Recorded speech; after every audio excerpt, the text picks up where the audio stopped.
అమ్మ మీ సమస్య ఏంటి? ఇళ్ళ కోసం ఎప్పటి నుండి మీరు కష్టపడుతున్నారు? 2019లో మేము డీడీ కట్టామండి. 2019 నుంచి ఇప్పటికి 15 సంవత్సరాలు 10 సంవత్సరాలు దాటిపోతుంది. మరి 3వ ఎలక్షన్ అయిపోయింది మేము డబ్బులు కట్టిన తర్వాత. ఇప్పుడుకొచ్చి మాకు ఇల్లు ఇవ్వలేదండి. నా ఏజు 40 ఏళ్ళు కూడా రాలేనప్పుడు నేను ఇల్లుకి పెడితే ఇప్పుడు నాకు గవర్నమెంట్ లోన్ కూడా బ్యాంకులు లోన్ ఇవ్వలేనంత స్థాయికి ముసలైపోతున్నాను నేను. నాకు ఇల్లులు ఎప్పుడు వస్తాయి? ఆ ఇల్లుల కోసం మేము ఎంతమంది పోరాడుతున్నాం తెలుసండి. పేదవాళ్ళలాగే ఉండిపోవాలా? మాకు ఇల్లు అంటూ ఉండకూడదా? మా పిల్లలు మేము ఎలాగా పేదవాళ్ళమే, మా పిల్లలకైనా గూడు ఉండక్కర్లేదా? మా పిల్లలు రోడ్ల మీద ఉండాలా? మేము అద్దెలు కట్టుకోలేక ఇంటి పనులు చేసుకొని నానా కష్టాలు పడి అద్దెలు కట్టుకుంటున్నాం. గవర్నమెంట్కి దయ లేదా? గవర్నమెంట్కి కళ్ళు లేవా? మాలాంటి పేదాలు చూడలేనప్పుడు ఎందుకండి ఈ ప్రభుత్వాలు వచ్చి ఓట్లకు వచ్చేసరి ప్రతి ఒక్క నాయకుడు వచ్చి మాకు దండాలు పెట్టి ఓట్లు వేయించుకోవడం, మమ్మల్ని రోడ్లంటే తిప్పడం ఏంటండి మాకు ఈ కర్మ? ఇల్లు ఇవ్వకపోతే ఇవ్వమంటే చెట్ల కింద మేము డేరాలు కట్టుకొని బ్రతుకుతాం. ఇల్లులు ఇస్తామని చెప్పి మమ్మల్ని ఎందుకంటే రోడ్లంటే తిప్పుతున్నారు? ప్రతి రాజకీయ నాయకుల దగ్గరికి వెళ్ళడమే. విష్ణుకుమార్ రాజు గారి దగ్గరికి ఎన్నిసార్లు వెళ్ళామో తెలుసా అండి? మేము కళ్ళంట నీరు కారిపోతున్నాయండి. మా దుఃఖం ఎవరు చూస్తారండి? మా కంటి నీరు ఎవరు తుడుస్తారండి? ఎన్నాలండి మేము ఇన్ని కష్టాలు పడాలి?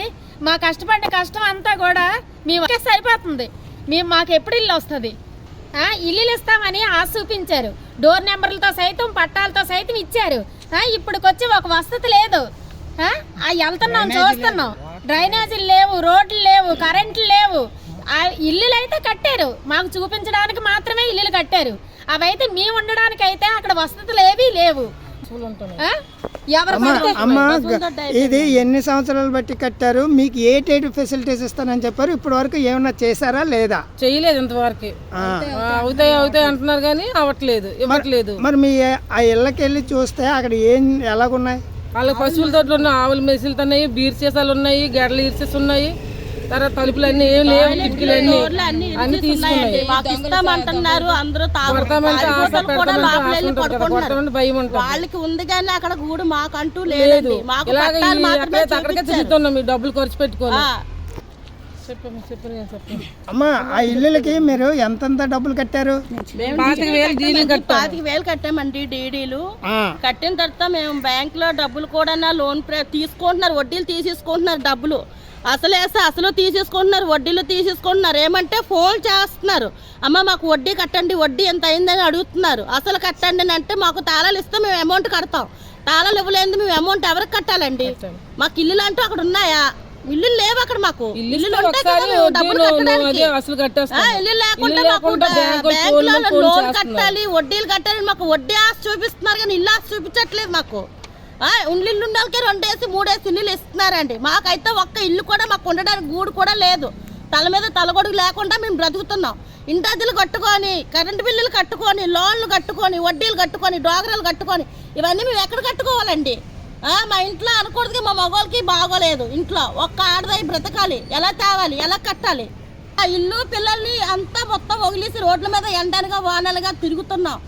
మాకంటూ వెనకమాల మేము ఉన్నాము, మేము చేస్తాం ఇస్తాం ఎవరు లేరు. ప్రతి ఆఫీస్ తిరుగుతున్నాం, ఎవరి దగ్గరికి వెళ్ళి ఎవరు రెస్పాండ్ అవ్వట్లేదండి. ఎవరు కూడా ఎలక్షన్ ముందు అమ్మ తల్లి నేను చేతులు పట్టుకుంటున్నారు. మా అవసరం ఉంటే మేము వెళ్తే మాత్రం కుక్కను గసినట్లు గసురుతున్నారండి. మాకు ఎవరు కూడా రెస్పాండ్ అవ్వట్లేదు, ఎవరు పట్టించుకోవట్లేదు. ఇప్పుడు కూడా మేము ఎమ్మెల్యే ఆఫీస్కి వెళ్ళాం. ఇప్పుడు ఆయన కూడా అదే సమాధానం చెప్పారు. మీరు మొన్న వెళ్తే మొన్నేమో 4 లక్షలకి మేము ఇల్లు ఇచ్చాము, ఇప్పుడు వెళ్తే తీరమాసం 14 లక్షలు ఉంది, మీకు వాల్యూ కడుతుంది, ఉంటే ఉండండి లేకపోతే వదిలేండి, ఇంకోళ్ళకి ఇచ్చుకోండి అని చెప్తున్నారు. ఇది సమాధానం మాకు. ఇప్పుడు అధికారులు అయినా పవన్ కళ్యాణ్ గారు, చంద్రబాబు నాయుడు గారు, ప్రతి ఒక్కరు కూడా మరి చూసించి మాకు మేలు చేస్తారని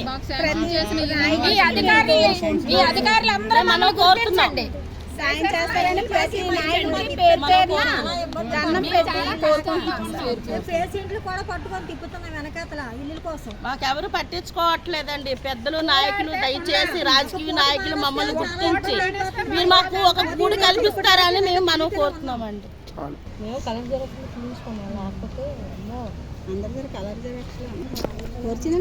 బ్యాంకులు మాట్లాడుకుంటాం.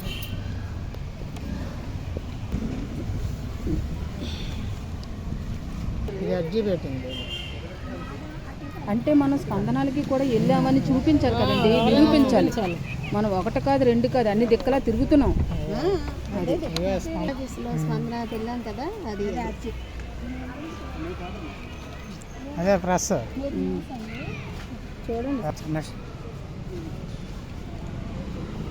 మేము న్యూస్కి ఇద్దాం కనేసి ఎవరికి చెప్పుకోవాలో తెలియక మేము ఇలాగా అవును సార్, మీరు పెడతా అంటే మేము మాట్లాడతాం. దీనికి మీరే బాగా మాట్లాడారు.